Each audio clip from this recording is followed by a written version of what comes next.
Digo, Hispanidad y realidad, desmontando la leyenda negra en México. Se ha vuelto ahí, ahora volverá a aparecer, no pasa nada. Eh, bueno, ya vemos. Sheinbaum califica de visita fallida el controvertido viaje de Díaz Ayuso a México. La mandataria mexicana considera absurdo que la presidenta de la Comunidad de Madrid quisiera exaltar a Hernán Cortés. Bueno, absurdo. No sé hasta qué punto es absurdo o no exaltar a Hernán Cortés. A mí yo considero absurdo, y de verdad que no voy a entrar en cuestiones políticas porque no me interesan absolutamente nada y no es algo a lo que yo me dedique, y este no va a ser un directo politizado ni nada de eso. Pero a mí lo que me parece absurdo es mirar con ojos de presente hechos del pasado. Eso es fundamental. Y quien hace una lectura presentista del pasado, de un siglo XVI muy convulso, donde ocurrieron muchísimas cosas y donde, desde luego, la conquista de América se iba a producir sí o sí, pues yo creo que hacer ese tipo de lectura es pues un uso populista, ya digo. Bueno, Sheinbaum, que recordemos que la presidenta Sheinbaum es una es nacida en México, pero es descendiente de judíos sefardíes por parte de padre, judíos sefardíes búlgaros, y por parte de madre son judíos lituanos. Es decir, es verdad que ella es mexicana, pero bueno, cuando habla de nuestros ancestros o de los pueblos originarios, bueno, está bien, porque al final eres de México, tú has nacido allí, eres natural de México, pero claro, primero que a qué te refieres con pueblos originarios, ¿no? Y bueno, si realmente consideramos que lo que había en América era un resort o una cosa ahí que estaban todos los pueblos originarios, todos los indígenas a gustísimo de la vida. Bueno, el mito del genocidio.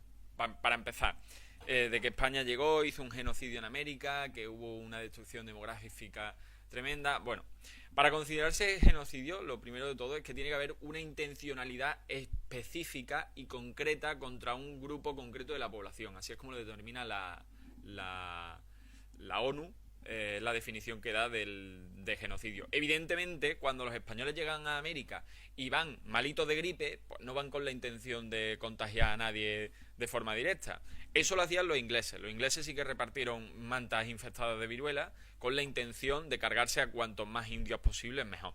Pero Hernán Cortés no. Hernán Cortés lo primero que hace es dos cosas. Uno, evangeliza cuando llega, lleva consigo a frailes franciscanos y evangeliza. ¿Por qué evangeliza?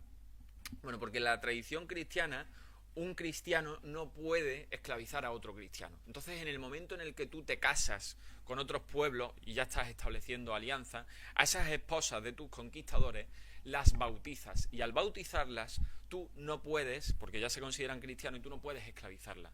Eso en un primer caso. Lo siguiente que hacen esos franciscanos es aprender la lengua. Los franciscanos que van con Cortés es aprender la lengua de las personas a las que van a evangelizar. Porque evidentemente si tú vas a hablarles de un Dios bueno y de las bondades de esa religión que tú vas a llevarles, tendrás que entender su lengua y tendrás que entender su cosmovisión. Y la cosmovisión solo se entiende a través del lenguaje. Eso es algo muy simple. También por eso la hispanidad es tan rica, porque tenemos una misma cosmovisión, pero eso es algo que parece que desde algunos sectores pues no se termina de entender. Pero en fin, seríamos mucho más fuertes si los 600 millones casi de hispanohablantes que conformamos la comunidad hispana nos uniéramos, que estuviéramos con este tipo de disputas tan espurias. Pero bueno. Y lo siguiente que también hace Hernán Cortés, que ahora lo veremos, que también lo tengo preparado, es construir un hospital. ¿Por qué? Porque evidentemente las enfermedades europeas que llevamos los españoles hacen o imposibilitan muchísimo el hecho de que, digamos, prospere la vida entre la población indígena. ¿Por qué? Porque no tienen suficientes defensas. Eso es algo que ha pasado ahora en Tristán de Acuña, que es una población súper aislada, es una de las poblaciones humanas más pobladas, o sea, más aisladas del planeta, y están llevando médicos paracaídas ahora con el tema del antivirus, porque uno de los habitantes de la isla pudiera tener antivirus. ¿Qué ocurre con esa isla? Pues que como no están aislados del exterior, pues claro, dificulta muchísimo el hecho de generar anticuerpos, y como alguien pille un simple resfriado se va para el otro barrio, hablando rápido. Entonces, eso es lo que ocurría en la América hispana. Pero eso no significa que fuese un genocidio sistemático. Genocidio es otra cosa. Si fuera un genocidio, es decir, hay que entender que España llega allí a América con 4 gatos, como quien dice. Son 4 matados. Hablando claro. Entonces, un puñadito de españoles no se conquista un continente entero. Ahora veremos por qué se conquista un continente entero. Entonces, cuando se habla de cosas como de que lo que España hizo en América, primero, ¿qué era España en ese momento? Porque era una unión de reinos, más bien sería Castilla, y habría que matizar muchísimo qué es eso de España. Pero bueno, compramos España como nación ya dominante en ese momento, y como una nación ya establecida, y como un estado con organización propia, cosa que no es cierto, pero vamos a comprarlo. Muy bien, pues cuando España llega ahí, llega por muchísimos motivos. El primero de ellos, y sobre todo, y por el que se va a sustentar la conquista, va a ser la fe. La fe católica es la que sustenta la conquista española. Se llega a un momento donde se encuentra en una isla, donde se encuentra en un continente, y las dos mayores potencias europeas con capacidad para moverse marítimamente por el mundo, ¿cuáles eran? Portugal y España. ¿A quién acuden? Pues al árbitro espiritual, al Papa. Y el Papa que dice, bueno, pues mitad y mitad. La mitad del mundo para Portugal y la otra mitad del mundo para España. El resto de naciones europeas y católicas, ¿por qué no entran en ese reparto? Porque no tienen esa capacidad. Eso también es desmontar un mito que se ha hablado siempre de es que España era una nación atrasada, tal y cual, llegaron de rebote, ¿cómo es que pudieron llegar hasta América? Hombre, pues porque no era una nación atrasada, porque era verdaderamente una potencia, porque solamente las verdaderas potencias pueden hacer ese tipo de descubrimientos.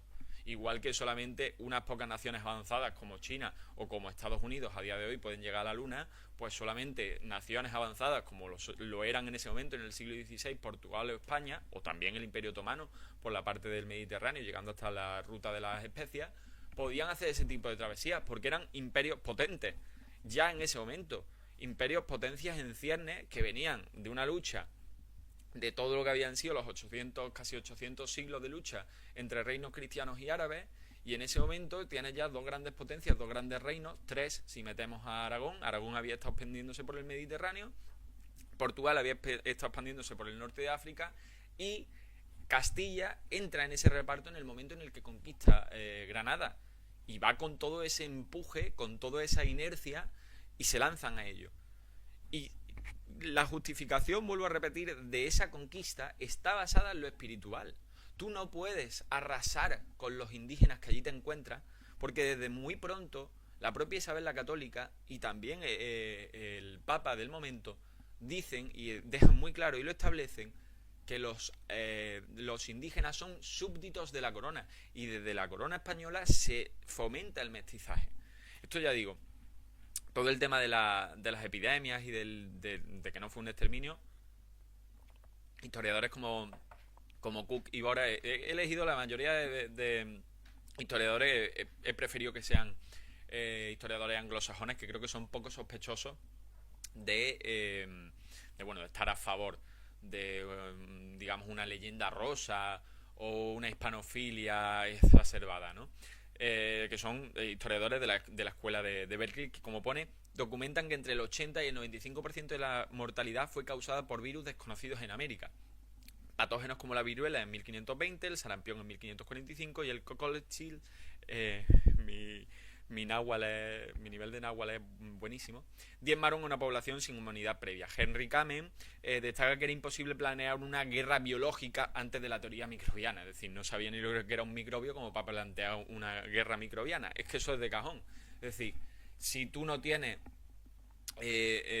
intencionalidad, repito, de arrasar con un continente, pero evidentemente también los microbios, la biología se abre paso, pues te quiero decir, ese contagio, ese intercambio de deficiencias inmunológicas fue mutuo.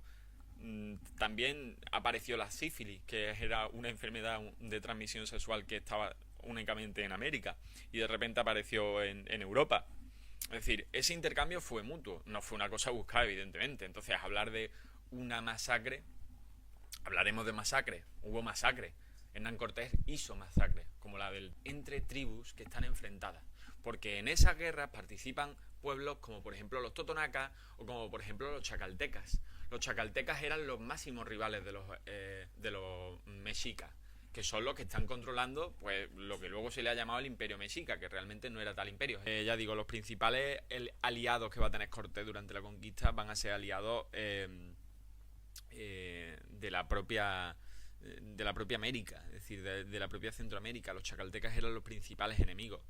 Entonces, la realidad numérica, bueno, aquí veis, se demuestra que en el sitio de Tenochtitlan el menos del 1% de los atacantes eran españoles. Vamos a ver, ¿esto por qué? Bueno, esto es muy fácil. Tú tienes una cultura predominante, que es la cultura mexica. Tienes a los mexicas que están oprimiendo al pueblo. Oprimiendo de forma concreta, es decir, están sacando corazones a los enemigos y a los prisioneros de guerra. Si tú eres una de estas tribus oprimidas que tiene que pagar tributo a los mexicas, no solamente los chacaltecas eran los principales enemigos de los mexicas, tienes a Totonaca, Xochimilca, Huasteco, es decir, una barbaridad de pueblos que están oprimidos por estas buenas historietas. He leído que algunos historiadores cuestionan usar términos como genocidio para el caso mesoamericano, porque gran parte de la mortalidad fue en parte epidemiológica. ¿Piensas que fue realmente así? Sí, pues muchas gracias, Extractum. Lo estábamos comentando. Es que se ha cortado el directo, entonces he tenido que reiniciar. Lo estábamos comentando, efectivamente, eso es una locura, porque el término genocidio es cuando se persigue de forma concreta el exterminio por parte concreta de una población, es decir, de una parte específica de la población. Genocidios ha habido mucho a lo largo de la historia, todos tenemos en mente pues, lo que fue el holocausto judío, por ejemplo, pues eso sí podría considerarse, o el genocidio armenio, es decir, eso es un exterminio por unas razones específicas, en este caso la religión o la etnia, por parte de una población mayoritaria hacia otra que es minoritaria.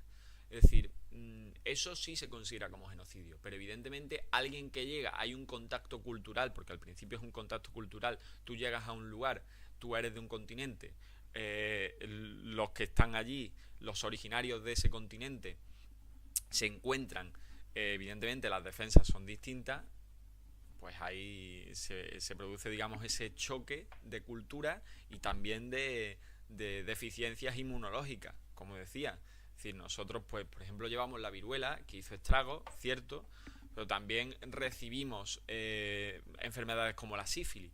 Entonces, bueno, eso hay que tenerlo en cuenta a la hora de hablar de genocidio, que es una absoluta tontería, ¿no?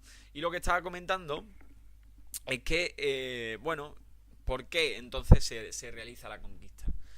Que en México a los chacaltecas se le tiene como los grandes traidores, pero realmente las huestes de Cortés eran un puñado de hombres. Es decir, Cortés nunca va a superar va a ir más allá del millar de hombres. Nunca va a ir más allá del millar de hombres en su presencia en los primeros años de conquista de lo que fue la conquista de México.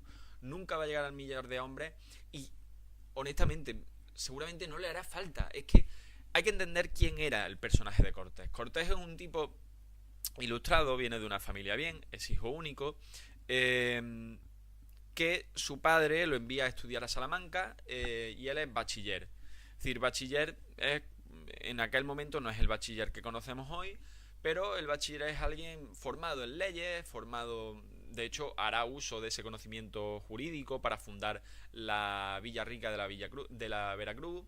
Es decir, es un tipo ilustrado, es un tipo de su tiempo. Entiende que se están produciendo cambios a nivel geopolítico, ¿no? Que está habiendo un proceso de descubrimiento y que se puede hacer grandes riquezas con ello, ¿no? Y él ya de por sí era un hijo era de familia hidalga y entiende que puede hacer fortuna. Y se marcha con la expedición de Velázquez a Cuba. Y él se marcha muy joven, a eso de los 18, 19 años, y él pronto hace fortuna en Cuba y participa en la conquista de Cuba. Y entiende que las cosas en Cuba, es uno de los que entiende que, porque en Cuba la gente, lo que serán conocidas como las Islas Antillas, toda la zona de la isla de la Española, la isla de Cuba, Jamaica, todas esas islas, que son desde donde luego se lanzarán las conquistas a la parte continental, todas esas islas, los primeros años de la conquista son muy duras. Esto lo explica muy bien Juan Miguel Zunzunegui, porque los primeros años los españoles van allí, no encuentran oro, la frustración es tremenda, porque claro, tú te has enrolado, te has ido hacia la otra punta del mundo, con todo lo que conlleva un viaje en barco, que no es los viajes de ahora, y te encuentras que no hay oro, tú lo que quieres es riqueza. O sea, pues no tienes oro, y además intentan hacer plantación o intentan hacer una serie de cosechas trayendo cosas de productos europeos que no cuajan allí. Por lo tanto hay hambre y por lo tanto no hay riqueza. Y entonces Cortés, ya en esos momentos donde llega a Cuba, él entiende perfectamente que las cosas se tienen que hacer de otra manera, porque si no se van a morir todos de hambre. Las rebeliones son constantes, ya desde el primer momento, ya desde el momento de Colón, teniendo a Cristóbal Colón de virrey y los hermanos y sucesores de Colón. Pues desde ese primer momento ya va a haber rebeliones.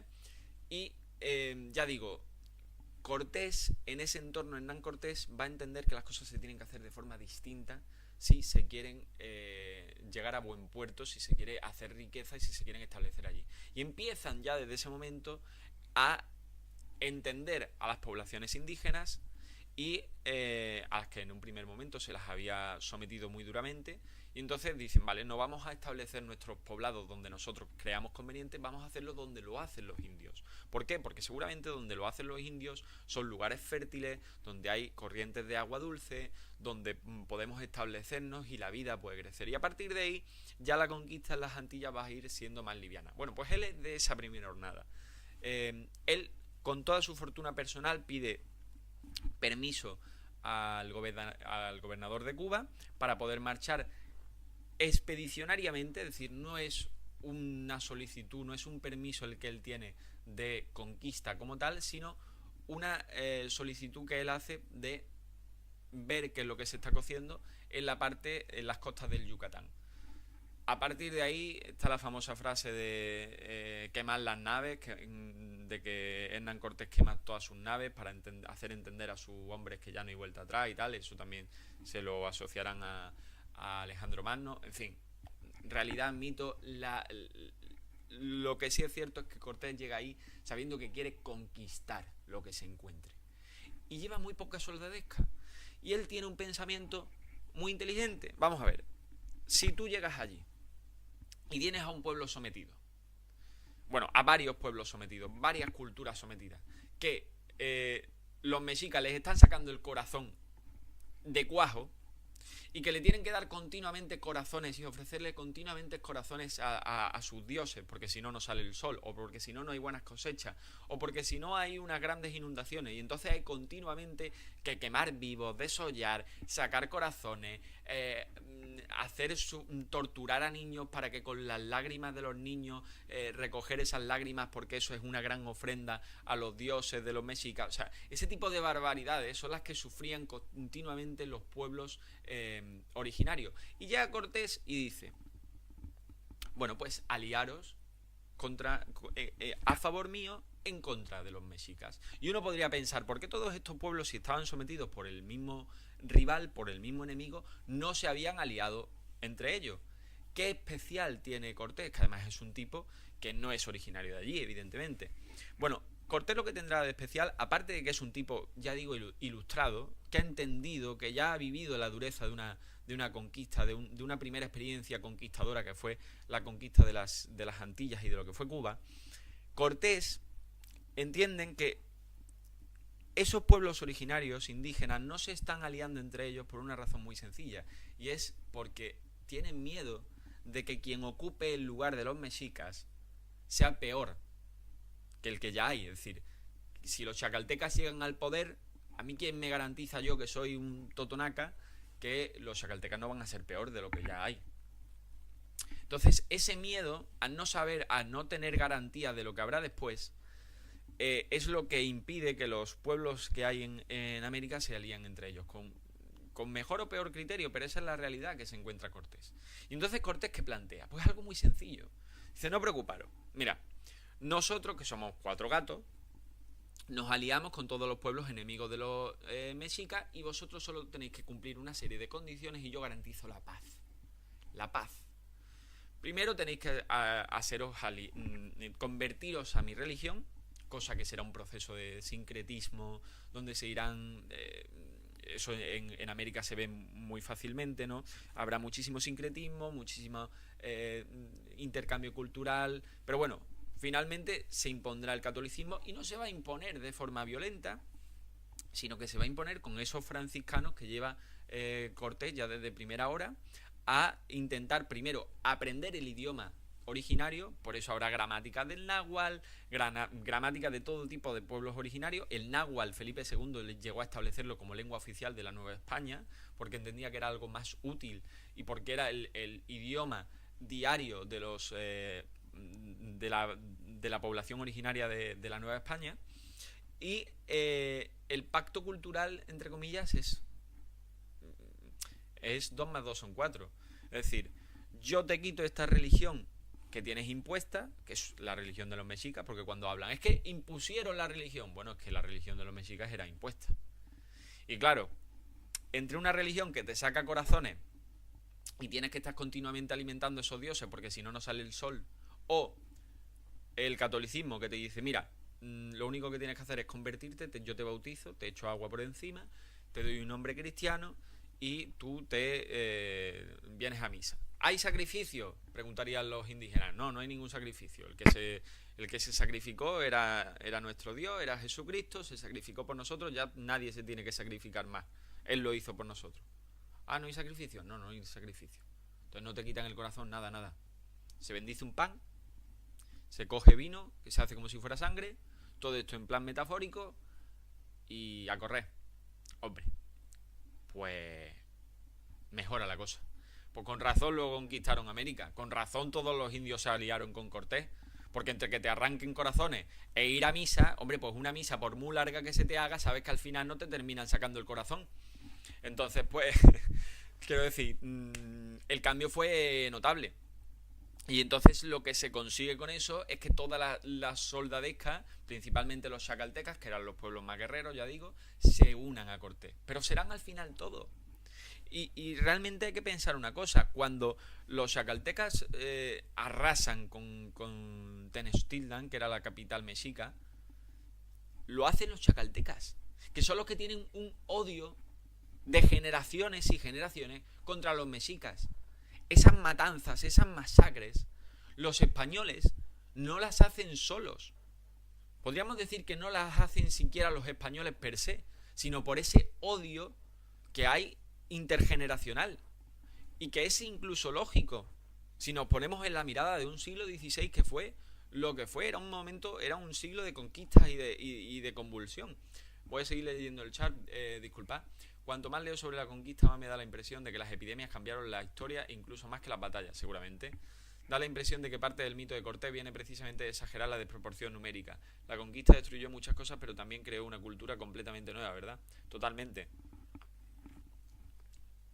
Hay que entender que cuando Cortés llega allí y sobre todo finaliza la conquista, ¿por qué los indios no se cargan a Cortés? Es decir, al final dice, bueno, has hecho la conquista, se ha hecho ya lo más complicado, se han quitado de encima a los mexicas, vamos a quitar a este y nos ponemos nosotros. ¿Por qué no eliminan a los pocos españoles que había en ese momento? Porque no les interesa. Porque les dan un trato y les garantizan una paz.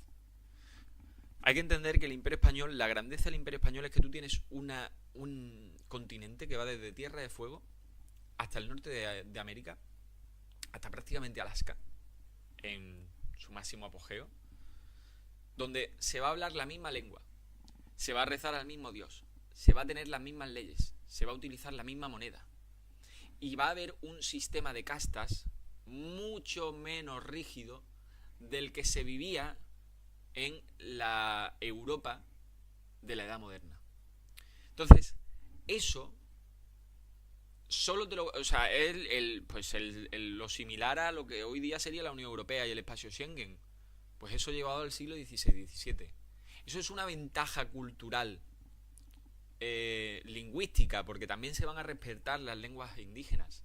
O sea, yo a mí, de verdad, cuando yo veo declaraciones como la de Claudia Sheinbaum, me pregunto por qué no le hace exigencias de perdón a Estados Unidos, que lo tiene como vecino, y le quitó el 55% del territorio mexicano, y se quedaron en menos de la mitad del territorio que tienen a día de hoy.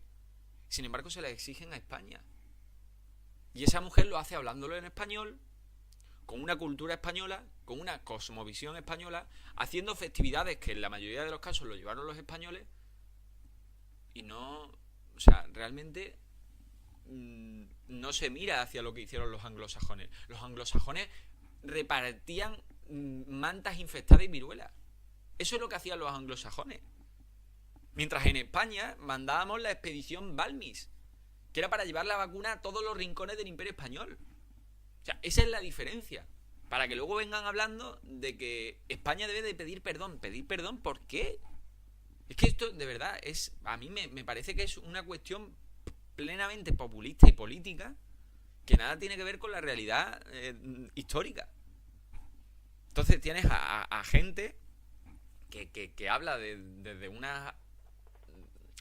altavoz político, que entiendo que se dé, evidentemente, pero que una de dos, o lo hacen por ignorancia o lo hacen por maldad. Porque exigir un perdón...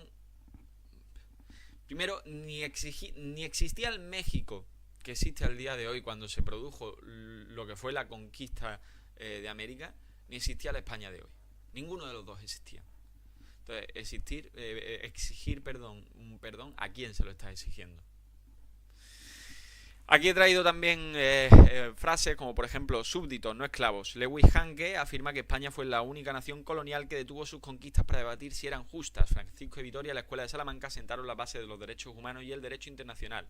Las nuevas leyes de 1542 prohibieron explícitamente la esclavitud de los nativos, reconociéndolos como vasallos libres de la corona. Bueno, vamos a ver.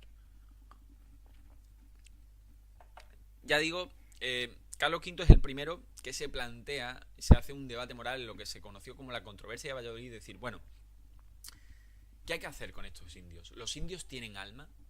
Porque si los indios tienen alma, tenemos que hacer una revisión ética de qué tratamiento se le da. Voy a seguir leyendo lo que pone en el chat. Más parece que Cortés sobrevivió gracias a la diplomacia y las alianzas tanto como por la guerra. Pues sí. También me parece complicado hablar de culpabilidades colectivas 5 siglos después. Absolutamente. O sea, yo no me imagino realmente a Pedro Sánchez exigiéndole a Macron que pida perdón por la conquista. Yo no me lo imagino.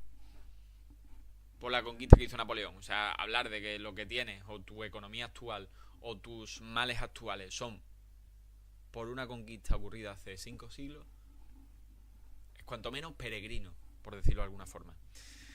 España fue el primer imperio que entiende algo muy básico. Entiende que si esos indios que hay, pobladores de esas tierras, tienen alma, ya lo dijo Isabel la Católica, ¿no? No consiento ni den lugar que hagan agravio alguno contra los indios y pobladores de aquellas tierras, ¿no? Y mando que sean bien injustamente tratados. Eso lo escribe. Hola Jota, te sigo mucho por redes, pero hoy soy nuevo en tus directos. Pues nada, un saludo a Rome Gonar. Ya digo, eso es algo que ya de por sí en su testamento va a dejar dicho Isabel la Católica. Y eso se va a reconfigurar en la controversia de Valladolid. En la controversia de Valladolid lo que se plantea es eso mismo. Los indios tienen alma, porque si los indios tienen alma son hijos de Dios. Y si son hijos de Dios, nuestro deber espiritual como nación católica que somos es llevar ese catolicismo y esa conversión de nuevas almas a Dios. Y tú en el momento, como ya digo, que tú en el momento que bautizas a un cristiano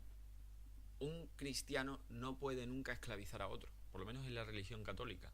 El protestantismo es otra cosa. El protestantismo es una rama que surge de la política, más allá de cualquier tipo de dogma o más allá de cualquier tipo de espiritualidad. Pero el protestantismo funciona de otra forma. ¿España tendrá esclavos? Sí, por supuesto, tendrá esclavos. Los cogerá de África, que no es un territorio evangelizado, o por lo menos que en él España evangelice, y se lo comprará, esos esclavos los comprará en la África negra profunda, digamos, y también tendrá esclavos por prisioneros de guerra en las luchas contra los otomanos y tal. Y será mutuo. Los musulmanes también esclavizarán a cristianos. Quiero decir, Cervantes estuvo preso en Argel durante 5 años. Fue esclavo. Era cristiano.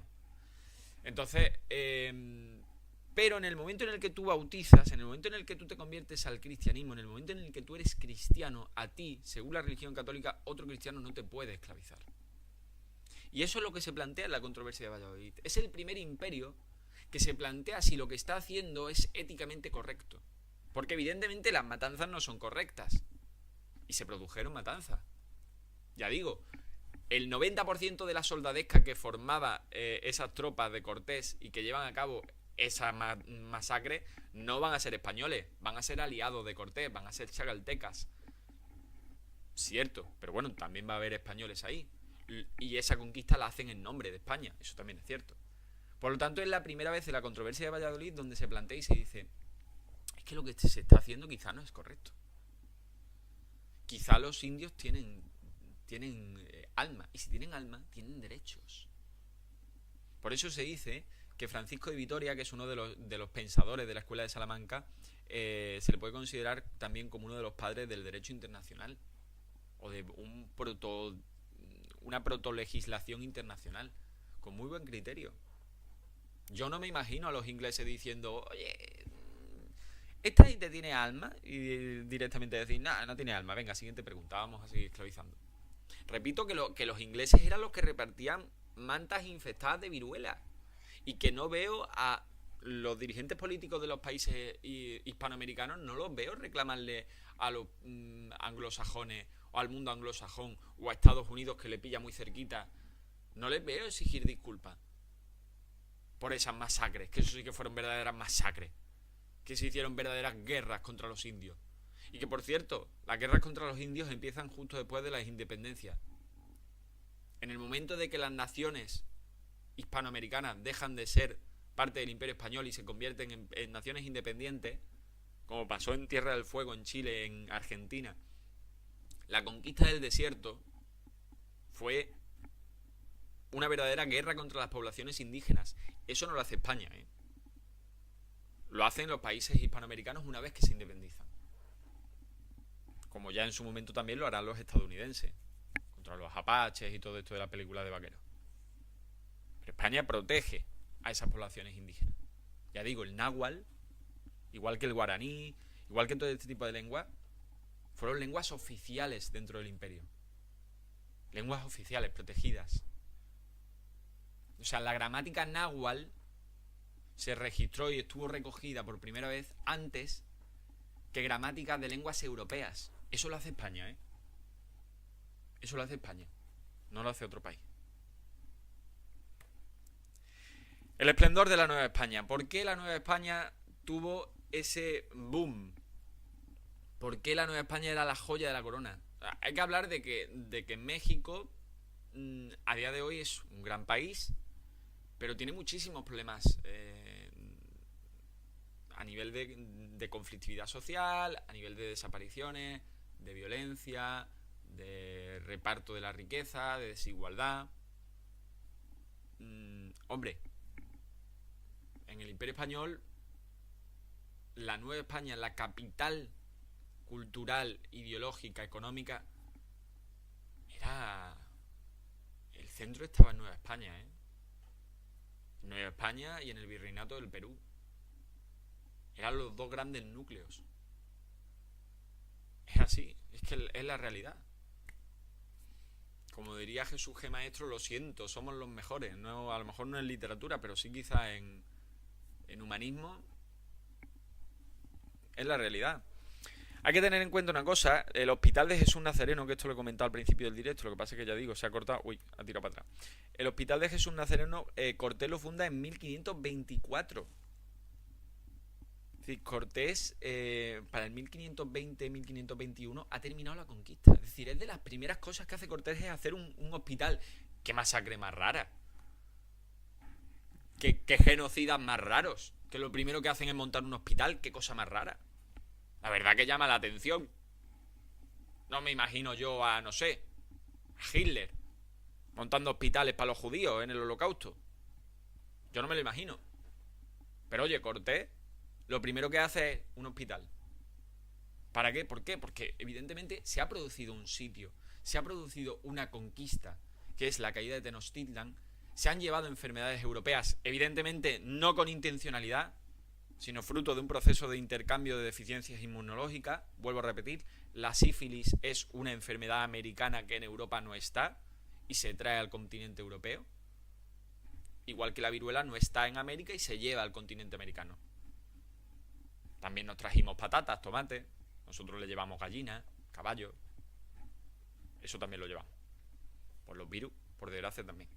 Entonces, en esa conquista, en el sitio de Tenochtitlan, va a haber una epidemia brutal de viruela, que afectará a todos.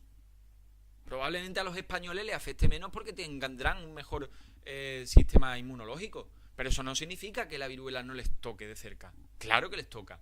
Voy a seguir leyendo el chat, que lo tengo un poquito de... Personalmente pienso que el enriquecimiento mutuo que generó la conquista es muy superior a la necesidad de exigir responsabilidades. Plenamente, totalmente, claro que sí.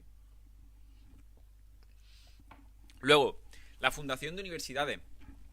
Cuando Cortés ve ante sus ojos cómo muere Moctezuma, que era el emperador de los mexicas, le asegura que va a conseguir que sus hijos estudien y tengan una buena posición dentro del nuevo orden hegemónico que se va a establecer en América, que será evidentemente la imposición de lo que será el Imperio Español y el gobierno en nombre de Carlos V, el emperador de España, ¿no? Bueno, el emperador del Sacro Imperio y rey de España.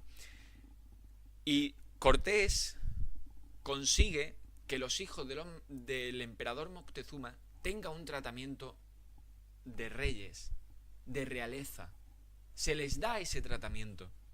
A los nobles, digamos a la alta aristocracia americana, nativos, indígenas, se les dará el mismo tratamiento que a un noble europeo, el mismo, y se producirán matrimonios de mestizaje. Se respetarán esos rangos aristocráticos, si se quiere decir. Tanto es así que el duque de Ahumada, años después, será el fundador de la Guardia Civil. Repito, qué masacre más rara, qué genocidio más raro, qué forma de exterminar más rara tenemos. Protegiendo a los conquistados. Es decir, ¿que se hicieron cosas mal? Por supuesto, seguramente. Es que es inevitable. Cristóbal Colón tuvo que volver preso, despojado de sus privilegios, y murió enfermo y casi sin relevancia en Valladolid. El propio Cristóbal Colón, porque lo que hizo fue una verdadera tiranía.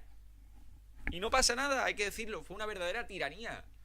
El problema no es poner el foco en las sombras. La historia está para eso, para conocerla en su plenitud. El problema está cuando se exageran las sombras y se quieren ocultar las luces. Y eso es la leyenda negra, y eso es lo que se hace continuamente con la historia de España. Ese es el problema. La historia de España tiene muchas sombras, pero también tiene muchos momentos de lucidez. Y todos los imperios tienen leyenda negra. El problema es que probablemente España sea el único imperio que se ha creído su propia leyenda negra. El duque de Alba no se comía niños, ¿eh? Que eso es una de las cosas que, por ejemplo, se sigue diciendo a día de hoy en los Países Bajos. Hasta ahí llega la leyenda negra. Es decir, hay países que se han formado en contra de España. En contra. Eso es complicado, ¿eh? Porque realmente hay pocos países que puedan tener un historial tan amplio como el que tiene España. Muchas veces estudia, bueno, fuimos un imperio y ya. No. Porque ese fuimos un imperio y ya para un español, un belga lo tiene muy presente. Un neerlandés lo tiene muy presente. Porque sus naciones tienen una historia íntimamente ligada al Imperio Español. No es los españoles fueron un imperio ya. No, han forjado su identidad en contra de España. Buena parte de Europa Occidental y también parte de Europa del Este ha forjado su identidad a favor o en contra, normalmente en contra de España. Y eso tiene consecuencias.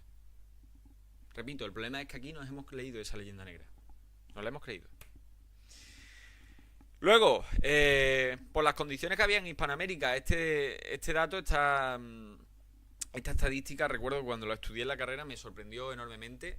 También podría poner ejemplos de salarios de ganaderos y de rentabilidad ganadera y agropecuaria. Pero en el caso de la minería, que era digamos, un sector que no se explotaba antes de la llegada de los españoles, por supuesto. ¿Por qué? Porque las culturas hispanoamericanas previas a la colonización, a la conquista de América, eh, eran culturas de palo y piedra. Entonces no conocían las técnicas necesarias para llevar a cabo la minería. Cuando dicen, ¿dónde está el oro que se robaron? Bueno, pues el oro que os robamos, primero que era el quinto real, es decir, era menos del 20%, y segundo, que con ese oro se financiaron las universidades que hemos visto antes, los hospitales que hemos visto antes, los caminos reales, que muchos de esos caminos se siguen haciendo, los acueductos. Es decir, España fue un imperio creador que siguió la senda romana. Y aquí lo vemos, los salarios medios de un minero en el siglo XVIII eran 6 o 7 veces superiores a los que se daban, por ejemplo, en la Europa occidental, en la Europa del norte. Con razón, había tanta gente. El propio Miguel de Cervantes solicitó en varias ocasiones ir a América. Trasladarte a América era asegurarte, o por lo menos tener grandes posibilidades de tener una vida mucho más tranquila de la que lo podrías pasar en la turbulenta Europa. Europa era un lugar y era un continente mortífero. Siempre lo ha sido. Por eso se inventa la Unión Europea, para que no nos matemos entre nosotros. Porque continuamente nos estamos matando. Donde hay epidemias, donde hay guerra, donde hay hambruna, donde el territorio, hay muchísima riqueza concentrada en un territorio que es muy pequeño y por lo tanto hay muchas disputas entre las distintas naciones y por tanto hay continuamente desestabilizaciones políticas y continuamente hay guerras y continuamente hay caos. Eso en América no pasa. En la América española no ocurre. Es la conocida Pax Hispánica. ¿Por qué? Porque hay tranquilidad, porque vuelvo a repetir, tienes un territorio entero que va desde Tierra del Fuego hasta Norteamérica, que en el 80-90% de todo ese recorrido, quitando la parte de Portugal y algunos que otros territorios sueltos que pueda llegar a pescar en momentos determinados los ingleses, desde Tierra del Fuego hasta Norteamérica, vuelvo a repetir, se habla la misma lengua, se reza al mismo Dios, se tiene la misma moneda, se tienen las mismas leyes, se tiene al mismo rey, y todo es igual. Es un espacio Schengen, es una Unión Europea, entre comillas, llevado al siglo XVI, XVII, XVIII y parte del XIX. Todo eso fue lo que fue el Imperio Español. Entonces, bueno, también tenemos ejemplos como el Real de A8, que es esa misma moneda fuerte. El Real de A8, que fue la primera moneda potente de la historia de la humanidad, que fue una moneda que servía como moneda reserva, al igual que lo fueron las libras esterlinas o a día de hoy lo es el dólar, que eso sería para hablar aparte de cómo el dólar viene asociado al Real de A8, porque el Real de A8 fue utilizado y fue usado como moneda oficial de los Estados Unidos de América durante casi más de un siglo y se le denominaba como el Spanish Dollar. Y esa S y esas dos columnas vienen precisamente de este Real de A8 en el que aparecían las dos columnas de Hércules con ese plus ultra que era el lema del Imperio Español, y de ahí se saca esas dos barras que simulan la columna de Hércules y esa S que era el Spanish Dollar. Porque el Real de A8, vuelvo a repetir, fue utilizado por los Estados Unidos de América, porque era la única moneda de reserva mundial que existió por primera vez en la historia. Porque Estados Unidos salía de la guerra de la Revolución Americana, salía de la guerra contra los ingleses en la lucha por su independencia, y en esa lucha por su independencia tenían un país nuevo pero devastado.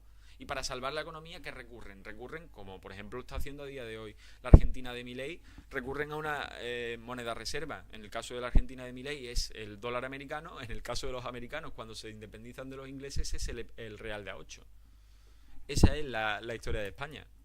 Bueno, luego tenemos el Galeón de Manila, que también lo he mencionado aquí, que son durante 250 años la ruta de Acapulco-Manila, que conectaba Nueva España con China, con Filipinas y de Filipinas al continente asiático. Esa riqueza viene amparada por el Imperio Español y se da en México. Y en México las condiciones de vida eran mucho más favorables que, vuelvo a repetir, en la turbulenta Europa. Mucho más favorable. Mucho más favorable. Eso no se menciona. España no hizo colonias sino naciones. México no es el hijo de una derrota indígena, sino el resultado de un encuentro monumental. Una vez escuché decir a Juan Miguel Zunzunegui que México fue la cosa más bonita que había hecho España en toda su historia. Y estoy de acuerdo con él. Creo que la hispanidad, que el mundo hispano en general, es lo más bonito que ha podido hacer la historia de España. Compartimos una misma lengua más de 600 millones de personas. Eso nos da una misma cosmovisión, una misma cultura, un mismo pensamiento. A día de hoy, más de 600 millones de personas aman, sueñan, ríen y lloran en español. El español es la lengua de obras literarias universales como lo es Cervantes, como es el Quijote, como lo son las obras de Lope de Vega, como lo son los versos de Miguel Hernández, de Machado, de escritores premios Nobel, como el realismo mágico, esos literarios como Gabriel García Márquez. Es decir, eso, el desplazarte tantísimos kilómetros de tu hogar, pisar otro continente y que el cambio cultural sea prácticamente nulo, eso es fruto de la historia. Somos hijos de ese pasado. Y no debemos, o nunca deberíamos de enfrascarnos en cuestiones políticas, cuestiones ideológicas. Uno puede ser de izquierdas, otro puede ser de derecha, pero la historia es la que es. Somos hijos de la historia y partícipes también de ella. Y el negarlo es negar lo que somos. Y eso es muy peligroso. Por mi parte nada más. Yo soy Jota. Este ha sido el segundo directo que hemos hecho aquí en la cuenta. Espero que os haya gustado. Hemos tenido algunas dificultades. Hemos entrado un poco más tarde de la cuenta. Se ha cortado el directo en un punto. Hemos tenido que volver a retomarlo. Pero bueno, en general yo creo que ha estado bastante bien. Los siguientes directos espero que vuelvan, que sean también más... que le vaya cogiendo el tranquillo, la práctica. Así que bueno, por mi parte no tengo mucho más que decir. Daros las gracias a todos los que habéis estado. No he podido leer el chat de YouTube, lo estoy leyendo ahora. Pero bueno, he estado leyendo sobre todo el de Twitch. Hemos estado conjuntamente, tanto en un sitio como en otro, ya sabéis. Voy a intentar siempre hacer directos toda la semana, preferiblemente los martes o miércoles. Y nos vamos viendo por aquí. Yo soy Jota y como siempre, si no lo sabíais ahora, pues ya lo sabéis.